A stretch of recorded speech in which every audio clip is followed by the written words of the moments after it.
Well, it seems like we have everyone announced here. Attorney Crawford, will you be reserving any time for rebuttal? Good morning, Your Honor. Yes, I will. I'll be reserving 5 minutes for rebuttal, please. I will do my best to promptly notify you when you arrive at that destination. Thank you, Your Honor. The panel's here, so Attorney Crawford, you may begin. May it please the court. Good morning, Judge Casanueva, Judge Kazam, and Judge Black. My name is Andrew Crawford. I represent the appellant in this case, Fred Najjar. This case comes to this court after a jury trial and conviction for organized fraud, scheme to defraud, and theft of state funds in Pinellas County.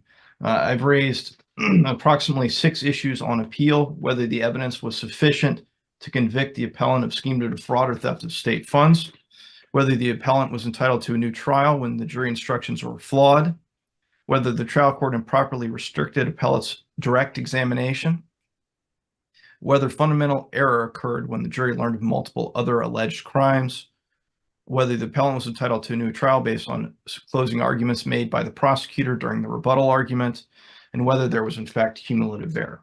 The facts of this case reveal that Mr. Najjar, who had no prior record, was a businessman who owned a car dealership in Pinellas County called Park Auto Mall. He was in charge of the dealership. As being in charge of the dealership after he took over from 2008 till approximately 2015, by all accounts, he ran a very tight ship and business proceeded as normal.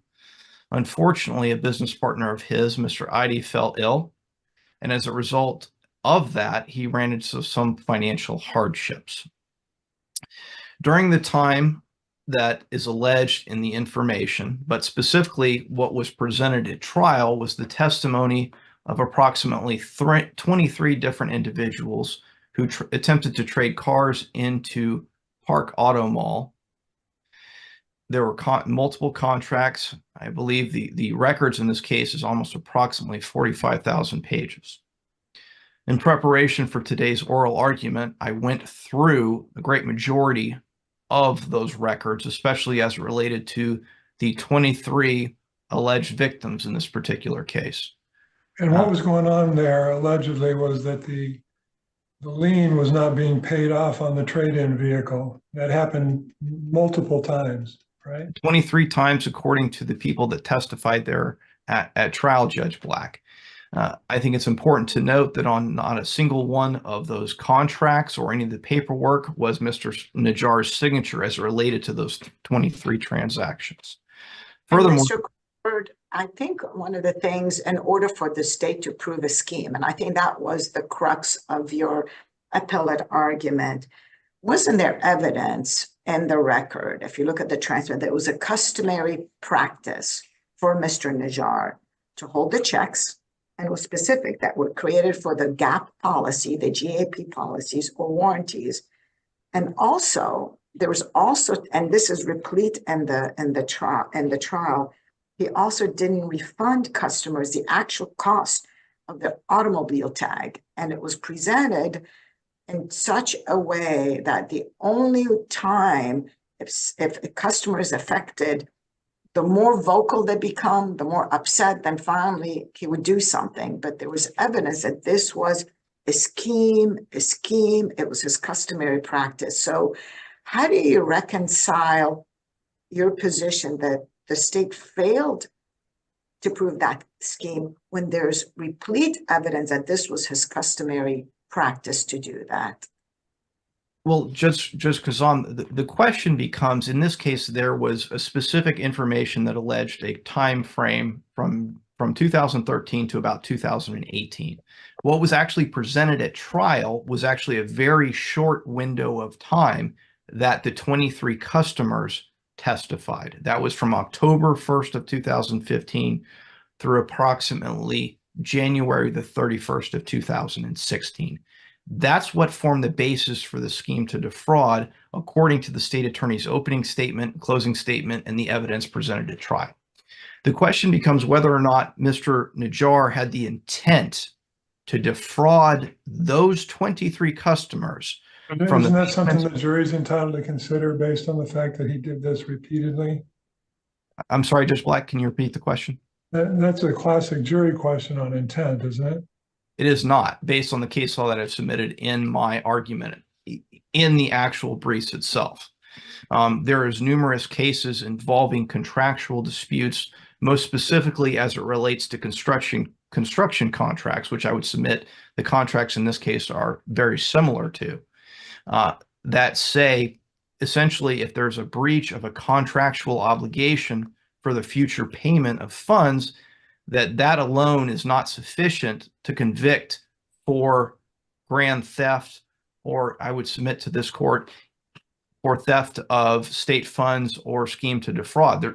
The intent to defraud is not there solely based on the breach of a contract. The crux of the argument for this court is that this is a civil case as opposed to a criminal case. Article 1. But if I may, Ms. Crawford, that's all well and good. But given the context of the testimony in this case, wasn't there evidence presented that some of his employees would say he would tear the check right there? He would say, no, don't do this.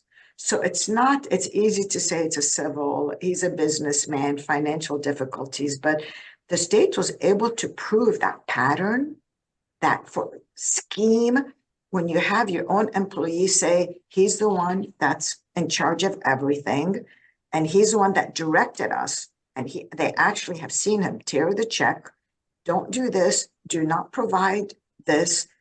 Isn't that sufficient in order to show that there's an intent to defraud? No. And the reason being is the customary practice of the dealership as it relates to the payment of checks, gap insurance, warranties, liens is much different than what occurred to these 23 individuals. He was well aware. This is a man who's been in the car business for years. He knew he was supposed to pay off those liens. He just chose not to do it, well knowing that those liens had a priority claim over the vehicle. The question is his intent, and Judge intent Black, was to take the money that was supposed to be used to pay the lien. What other intent could there be? The other intent would be for those to if someone falls upon financial hardship like Mr. Najjar did in this particular case, the question becomes, what was his intent at the time that he took that money? Was it to defraud these customers of their benefit? And clearly it's not, and it's demonstrated by the two attorneys that testified that specifically said that Mr. Najjar was very concerned about getting customers their funds back. That's why he did the deed basically in lieu of foreclosure. With the deed in lieu of foreclosure did not require the repayment of those liens. It required the payment of UCC liens first, but it also specifically required any additional monies to be paid. And whether or not those were paid or not, the question is his intent was for those to be paid. I mean, and switching over to the sales tax issue for a moment, there was testimony that the sales tax was not remitted, although it was collected, and the employees were told not to remit the sales tax on occasion. Right? There was testimony to that effect. Yes, Judge Black, there was. However, in terms of failure to remit the sales tax, I would point out that there was sufficient monies that were frozen in Mr. Najjar's accounts, which were frozen on February the 3rd of 2016. Those could have easily have been applied to the sales tax, and they were not. He would have had an intent to failure to remit those taxes, as well as an intent to defraud his customers, which I would submit to the court do not exist here based on the case law that I've cited. The Crawford case, the Frazier case, in addition, specifically what I cite in my reply brief, the Stragmalia case. That was a situation where you had a gentleman who, on false pretenses, would take draws from the state during a construction project and not pay his subcontractors, which is similar to the situation we have here. And the Fourth District Court of Appeal specifically said that there was insufficient evidence of a criminal intent for not only grand theft, but scheme to defraud, as well as racketeering. If I may, Mr. Crawford, let me circle back to Judge Black's question about the sales tax. I know your position is that his funds were frozen, but weren't his funds frozen in February? And I'm looking at the record here, and the record reflects that he did not remit any sales tax in November or December of 2015, and did not report any taxes for January 2016. So the frozen that happened after the fact, and there was evidence presented that at least for those, he did not do that. That is what the record showed, and that's what the record showed. But the question again is Mr. Najjar's intent. He specifically, and that's correct. And it's his intent. And then, because I know you intimated that his funds were frozen, had there not been frozen, he would have been, but the timeline just doesn't seem to add up, because this happened prior to his funds being frozen. And I think what the concerning thing for him to not report any taxes for January 2016, he didn't pay for 2 months, and then he didn't report any taxes. That's something that the state has every right to show to the jury, and for the jury to make the finding that that amounts to an intent. Does it not? Ultimately, generally speaking, intent questions are left to the jury. However, in specific circumstances, this court, as it did in the Frazier case, as well as the Crawford case that I cite in the initial brief, looked to see whether or not there was competent substantial evidence to establish whether there was indeed intent. Now, as you read with broad strokes, as you read the facts of this case, what jumps out is that the lien money was kept, the sales tax wasn't paid, documents were backdated, changed, contractual contracts were changed. The employers were ordered to change the dates. Certain bills and checks were shredded. I mean, it just seems like all of that's fair game for a jury to consider whether or not this was being done intentionally or not. That may be correct, Judge Black, but this court, under the de novo standard of review, when determining it is required to look at the intent. And the Florida Constitution specifically says that a person cannot be imprisoned for debt unless absent fraud, under Article 1, Section 11 of the Constitution. To follow that up, there are a series of cases, not only in this district, but as well as the 3rd District Court of Appeal and the 4th District Court of Appeal, that have found insufficient evidence of intent under similar circumstances.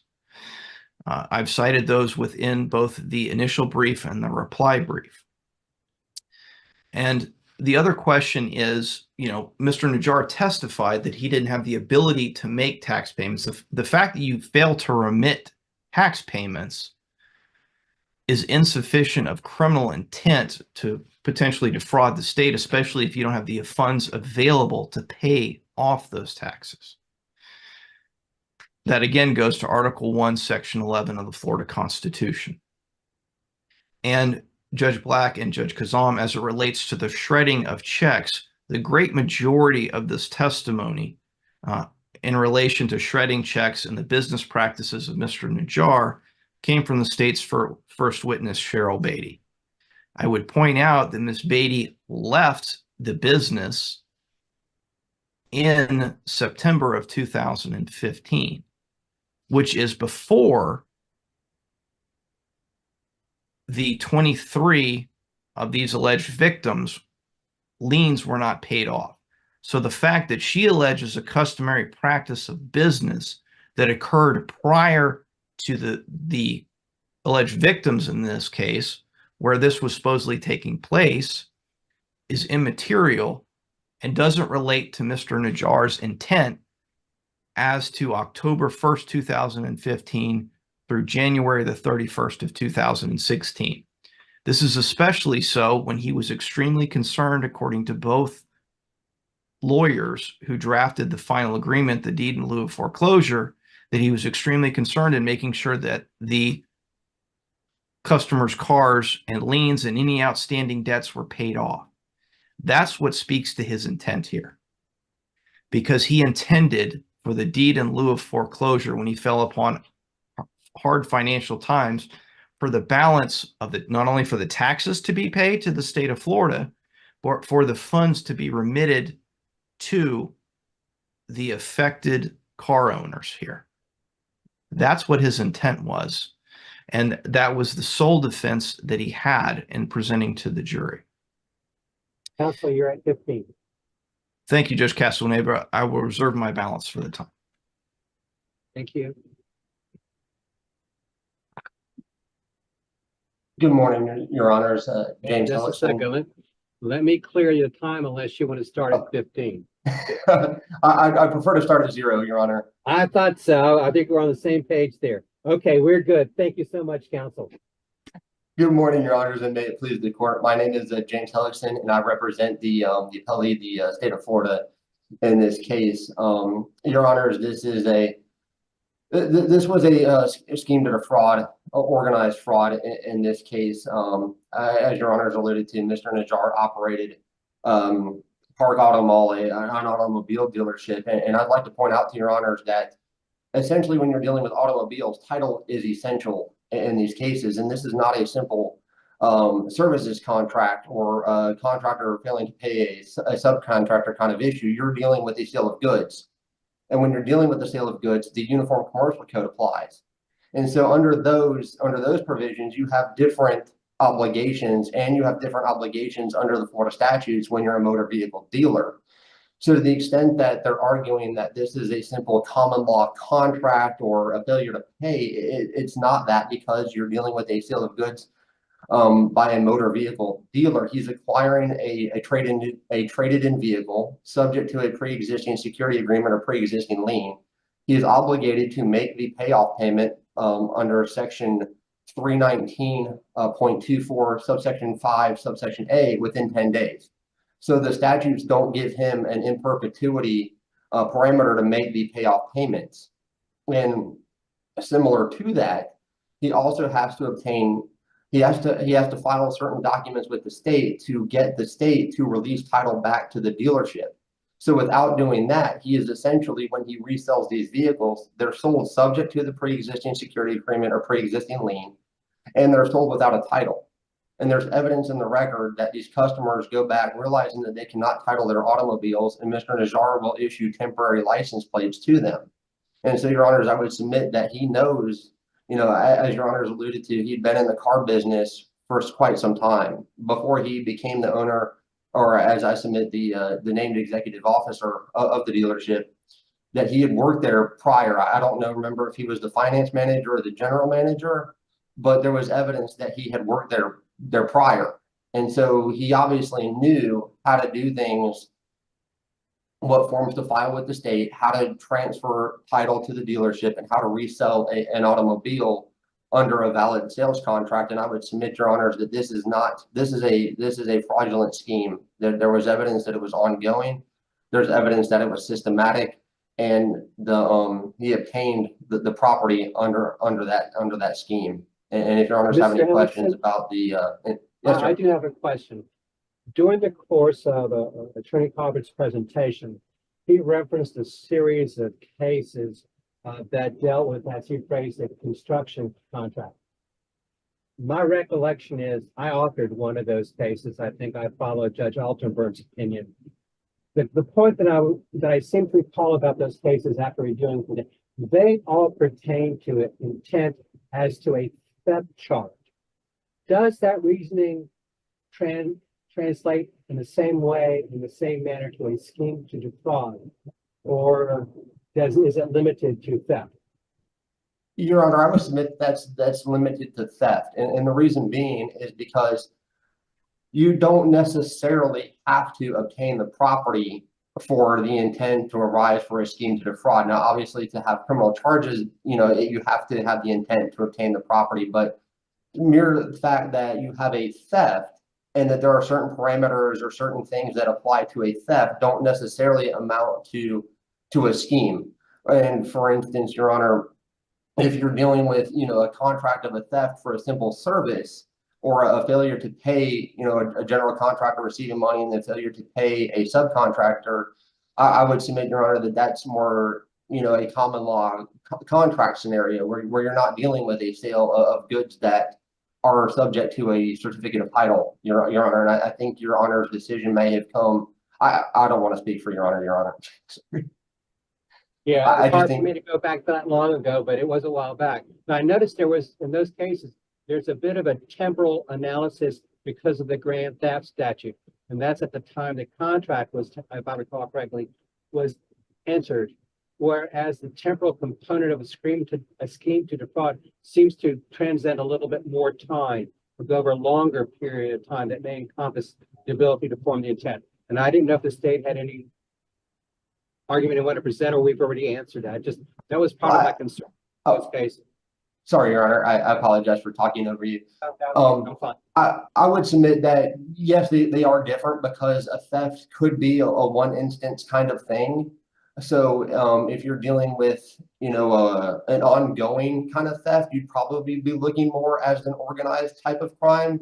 Obviously, Florida has different variations of the ongoing type of schemes, depending on what the underlying crime is. You could be looking at a RICO offense, you could be looking at, an organized scheme. But yes, you do have to, if you have an ongoing kind of crime, you are looking more as an organized type of event, more so than a specific a snapshot, if you will, of a single theft. If that answers Your Honor's question. Thank you. And I don't know if Your Honors have any other questions on, or if you want me to address any of the other issues, but I would submit to the court that if you look at Mr. Najjar's testimony as far as the trial court cutting him off, the trial court did not. If you look at, he provides a lengthy narrative when he's asked a question, and he just kind of goes on. And so a trial court, yes, has to respect the defendant's right to testify in his own defense. He was given that opportunity, but a trial court also has to, sometimes, corral somebody who's running, while they're running off the tracks a little bit with their testimony. They don't need to just let the narrative continue. And I would submit to the court that that's what was occurring here. For instance, I think there was an instance where Mr. Najjar was asked a question about the Reynolds and Reynolds software, and he started talking about how he ran his business and his salespeople wearing ties and things of that nature, and even defense counsel, if Your Honors, I would submit that he was even having trouble, with how Mr. Najjar was testifying. As far as the other crimes being Williams rule, I would submit that they are not Williams rule, that it was going to this particular crime. The names came in on documents. If you look at the evidence here, there were a lot of contracts, a lot of negotiable instruments in the forms of checks that had writings on them. And I would submit that, one, the documents came in, most of them came in without objection. Defense counsel was aware of the documents. And so I would submit that is not the Williams rule evidence for purposes of this offense. And I'm not sure if Your Honors have any other questions. If there are no questions, I would just rely on the briefing. I don't see on my screen any further questions, counsel. That being the case, thank you for your presentation. I will stop the clock and we'll get ready for rebuttal.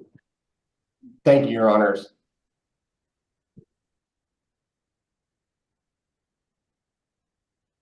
Mr. Crawford, your 5 minutes remain, sir.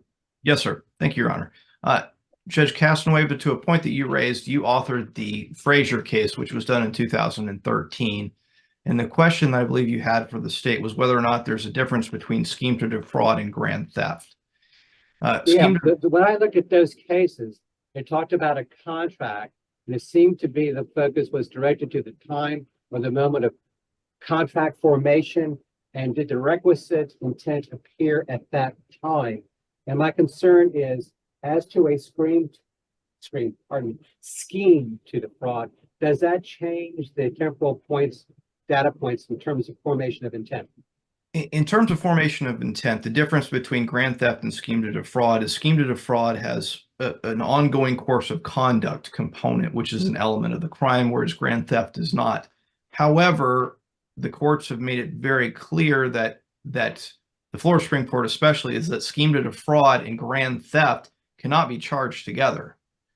It's a violation of double jeopardy based on the elements of each crime. Therefore, still under the analysis, both contain an intent to defraud that is there specifically in both statutes. And as it relates to the Frazier case and the cases that I cited therein, the question becomes, again, one of fraudulent intent. When you have a breach of a contract, or when you have a failure to pay or perform a future act, there still must be an intent to defraud the actual, in this case, 23 car owners of their property. What else could it be? You know, he knew there were liens on those cars. He knew that by letting them leave the lot, at some point, Peter was going to come and ask for payment from Paul that was the first lien holder out there. He knew that. Point of fact, Judge Black, on the actual contracts, Mr. Najjar's signature does not appear on any one of those automobile contracts. And 80 in county. The jury had a chance to consider that. Again, the jury had a chance to consider that, but nevertheless, this court has an independent obligation when I raise it on direct appeal to view it and review it by the de novo standard of review to make sure there's competent substantial evidence that that element was met. I would submit to you that it was True not. enough, but that's we have at least 23 witnesses that are putting that evidence before the court.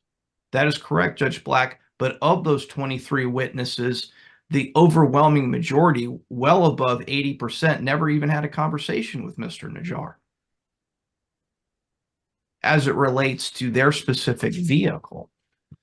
Over 80% never even talked to him. Nor was we know, but we know he's in charge. He's writing all the checks. He's making all the decisions. Nevertheless, the question becomes, did he have the specific intent to defraud those 23 people of their trade-in values when, number one, he never even spoke to most of them. Number two, when his dealership fell upon hard times and he had the full intent to pay off the entire balance through the deed in lieu of foreclosure. The question becomes, when you fall upon hard times and you're unable to make certain payments in your business, does that then mean that you're defrauding your customers when you try and execute agreement to have all those customers fully reimbursed? I would submit to the court that it does not. I would also add that as it relates to the shredded checks and the other evidence the state presented, most of that came from Miss Beatty, who was not even employed at Najjar Auto Works or the part dealership at the time that those 23 people were allegedly defrauded from the use of their vehicles. I respectfully submit that the case law, as I've cited in the initial brief, as well as the reply brief, is applicable to this particular case. I respectfully ask that the court reverse and remand this case for discharge.